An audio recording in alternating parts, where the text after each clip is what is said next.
Welcome to another edition of the Hoop Scoop. I'm Jarrett Johnson. I'm joined by the Mighty Joe. Yeah, your real Mighty Joe. It's finally here, the NCAA tournament. We're just days away. Texas Tech to take on NC State, 8:40 Central Time, Thursday night in Pittsburgh in the first round of the NCAA tournament. We've already talked about your first thoughts in previous videos, but in terms of the head-to-head matchup, what stands out to you about Texas Tech versus NC State? Well, I believe that the key to winning this game for Texas Tech is simply going to be the turnover aspect of the game. I believe Texas Tech needs to have a positive turnover ratio in this one. It won't be easy because, North Carolina State is not a great defensive team, but one thing that they do pretty well is turn you over. They get quite a few steals. Can lead out to runouts, and they can get a lot of points in transition that way. Texas Tech has not been they were better than they were under Mark Adams last year in terms of floor game and taking care of the ball. But they're still not great by any stretch. If you look at it statistically, out of all the teams in the NCAA tournament field, they're probably in the bottom third right now in terms of our turnover ratio. They just get loose with the ball. They get careless and make some kind of boneheaded turnovers from time to time. They need to really cut down on that in this game and really focus on taking care of the rock. And, if you can force some turnovers, that would be great too. But that's going to be tough because North Carolina State only turns the ball over a little over between 9 and 10 times a game. They do a really good job in that area. So, to me, this is going to be the main area. If Tech can actually win that aspect of the game, then I think they can roll. Yeah. And then we've talked about the big man, DJ Burns, 6'9", 275 pounds. Actually talked with NC State's play-by-play guy here recently about him, and he talked about him backing dudes down, really being a physical presence, being a load for even some of the best centers in the country or the ACC to contend with. But they also got a guy who's 6'10", kind of plays a power forward position, is their leading rebounder and shot blocker in Mohamed Diarra to contend with. How much are a handful or not are those two guys going to be for the Red Raiders?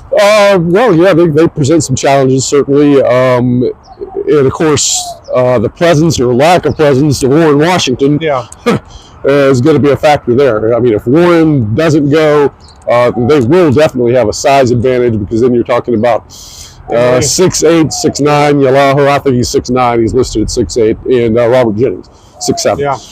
So there is that. But now North Carolina State is by no means a dominant rebounding team, despite that size. Yeah. I think they're negative in rebounding margin, or very close to it. So they're not killing people on the glass. They do block quite a few shots, so that could be an issue. DJ Burns is just an interesting. He only averages 4 rebounds a game. Being such a big dude, about 11 points per game, shoots at a high percentage, and is a terrific assist man. He's the second leading assister on that team. Reminds you a little bit of that guy at BYU, Ali Khalifa. Who can stand out there and deal and wheel and all that stuff. You don't see guys that size able to do that very often, but he's certainly one of them. So now Tech handled Khalifa pretty well when they played. He didn't hurt him too bad. So I think maybe taking what you learn against BYU and applying that here, it may pay some dividends. Giada, he is what he is. He's the shot blocker, and you got to deal with that. But I think North Carolina State is more of a guard-oriented team, and that's really what I'd be a little bit more concerned with, actually. Speaking of, DJ Horn had a great ACC tournament despite going into it injured. I think he didn't play in the first game of the ACC tournament, but came back and played really well, obviously, and really helped steer NC State to that ACC title and the NCAA tournament berth. What stands out about his game? Yeah, just a really good all-around guard. He may have he's a little bit bigger than Pop Isaacs, but maybe some similarities there. Pretty good defensive player too, averaging 17 points a game, and he's get some steals as well. over on the defensive end. So just an all-around good guard. Tech's seen plenty of guards of this quality in the Big 12, and he's another one in that sort of mold. Now, looking at Tech's injury concerns, obviously Warren Washington, Darian Williams both being banged up here as they enter the NCAA tournament. And there are some questions on whether each one of them will be able to play. So let's break it down, Mighty Joe. If both are able to play, how do you feel like Texas Tech does against NC State? And then in terms of getting to the second weekend? Yeah, if they're both healthy, anywhere close to 100%, I think Tech gets by North Carolina State. I think they win it. They're a 4 or 5 point favorite right now, and they may even cover that spread. Wouldn't be surprised about that. If they both cannot go, then Texas Tech does not beat North Carolina State, in my opinion. If one of them goes, it's going to be a pretty close game. I actually think Darian Williams is probably more essential right now than Warren Washington, because he just, you've gotten used to playing without Warren Washington a little bit, and you're doing pretty good. But Darian Williams, he's just, I don't know, this straw that stirs the drink or something like that. He just does so much for you. You can't replace a guy like that, and you haven't played without him enough to be able to compensate it all. So really need him in there, I think. And then moving forward, you're looking at maybe Kentucky in round 2. And Kentucky is just an extremely good offensive team, averaging about 90 points a game. Tremendous balance. Very, very difficult team to slow down.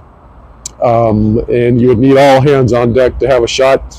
The other teams in the regional, the big ones anyway, are Marquette and Houston. Marquette has its own health problems. Tyler Kolek, All-American point guard. So does Houston. So does Houston. Yeah, I mean, it's really, it's not just the Big 12, I guess, because it's everybody.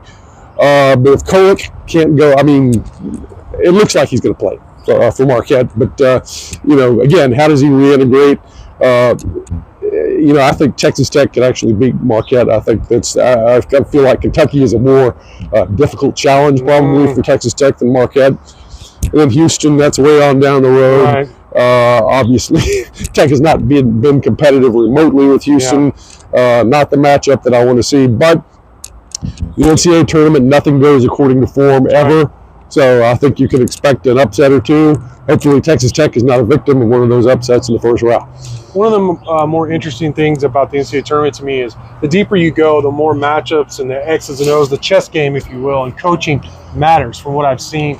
And your weaknesses get exposed. So in terms of if D5 is able to go, or if Warren Washington's able to go, it's like if Warren's able to go, you don't have to double down as much. So you're not giving up. Obviously they're going to have to kick it out, those big guys, when they get double, and that gives up open threes. So you're not just hoping they miss open threes, post and kick out as much. You can single up more. So that's good from an X's and O's perspective.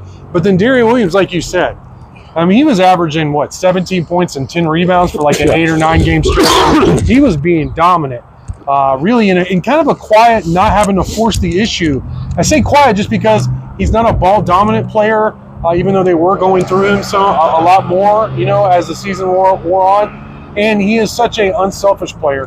Great three-point shooter in terms of percentage, really selective in terms of what shots he takes. So he's a very efficient, like you said, I think you said it perfectly, the straw that stirs the drink. So it's interesting whether you get both of them back in there close or one of them back, or if you get none of them back, neither one of them, it's going to be definitely going to be difficult for Texas Tech. Yes. So that's something to monitor, of course. But Mighty Joe, man, great stuff. Thank you as always.